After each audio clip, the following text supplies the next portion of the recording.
देवेंद्र फडणवीस चोरांचे सरदार. फडणवीसांची कीव येते. पाशवी बहुमत असूनही भ्रष्टाचारी मंत्र्यांवर कारवाई करता येत नाही. उद्धव ठाकरेंचा हल्लाबोल. बीएमसीमध्ये कोविड घोटाळ्यामध्ये उद्धव ठाकरेंच्या चेले चपाट्यांनी कफन चोरी केली. मग ठाकरेंना कफन चोरांचे सरदार म्हणायचं का? मुख्यमंत्री फडणवीसांचा पलटवार.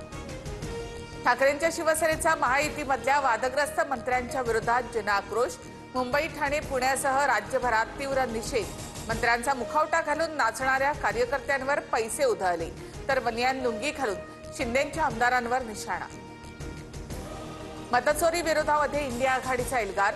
केंद्रीय निवडणूक आयोगाच्या कार्यालयावरील धडक मोर्चा पोलिसांनी संसदेजवळच अडवला. आयोगाकडून फक्त 30 नेत्यांनाच भेटीची परवानगी. निदर्शनांच्या दरम्यान महिला खासदार बेशुद्ध. मतचोरीचं सत्य देशासमोर. आम्हाला शुद्ध मतदार यादी हवी. विरोधी पक्षनेते राहुल गांधींची मागणी. तर भेकड सरकारकडून आमचा आवाज दाबण्याचा प्रयत्न.